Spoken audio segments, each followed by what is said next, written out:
जय मसीह। आज 14 नोभेम्बर 2020 तदनुसार 29 कार्तिक 2077 शनिबार। आज हामी माथिल्लो कोठाबाट हेर्नेछौँ। आजको शीर्षक छ भोकालाई खुवाउनु। आज हामी परमेश्वरको वचन मत्ती 14 को 13 देखि 21 सम्म पाठ गर्नेछौँ। जब येशूले यो सुन्नुभयो, उहाँ डुङ्गामा चढी त्यहाँबाट अलग्गै एउटा एकान्त ठाउँमा जानुभयो। यो सुनेपछि भिडले सहरहरूबाट पैदलै उहाँलाई पछ्यायो।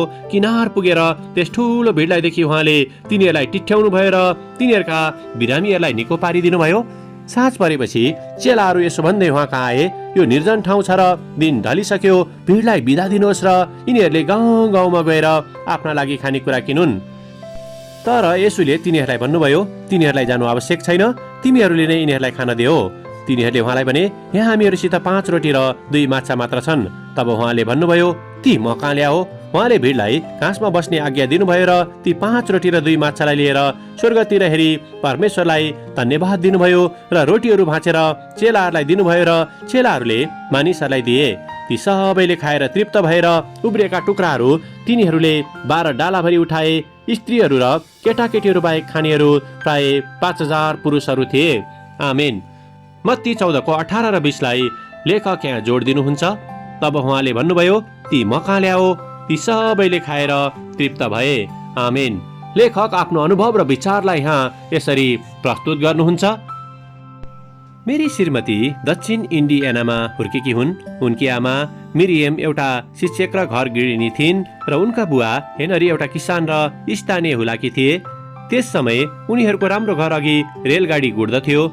1929 सालमा अमेरिकाको शेयर बजारमा ठुलो गिरावट आएको थियो, जसले गर्दा सबैतिर आर्थिक मन्दी भएको अवस्था थियो। धेरैजना मानिसहरू त्यस बेला बेरोजगार भएका थिए र धेरै वर्ष बितिसक्दा पनि देशमा आर्थिक रूपमा सुधार आउन सकेको थिएन। यसै बीचमा धेरैजना मानिसहरूले आफ्ना घरबार पनि गुमाएका थिए। धेरैले सुत्नको निम्ति रेलभित्र आफ्नो रात गुजार्दथे।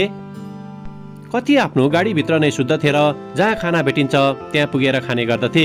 यद्यपि मिरियमले आफ्नो घर अघि सहायताको निम्ति आएका मानिसहरूलाई खानपिनको व्यवस्था गरिदिन्थिन्। उक्त कुराको खबर आफ्नो गाडीभित्र गुजारा गर्नेहरूले छिटै थाहा पाएर उनीहरू तिनको घर अघि खानाको निम्ति भेला पनि हुन थाले।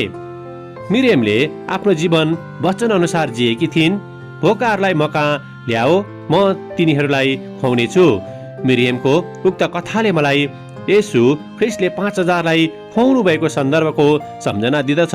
येशूले उहाँको वचन सुन्न आएका मानिसहरूलाई 5 वटा रोटी र 2 वटा माछाद्वारा खुवाउनु भएको थियो, जसबाट सबैले आफ्नो भोक मेटेका थिए। यद्यपि मिरियमले उनीसँग भएको खानालाई येशूले जस्तै धेरै बनाउन नसके तापनि भोकाएकाहरूलाई उनले सहायता पुर्याउन सक्दछिन् भन्ने कुरा उनलाई राम्रोसँग थाहा थियो र उक्त कार्यलाई उनले येशूको नाउँमा पुरा पनि गरेकी थिइन्। साथसाथै यस कामद्वारा परमेश्वरलाई महिमा दिएकी थिइन्।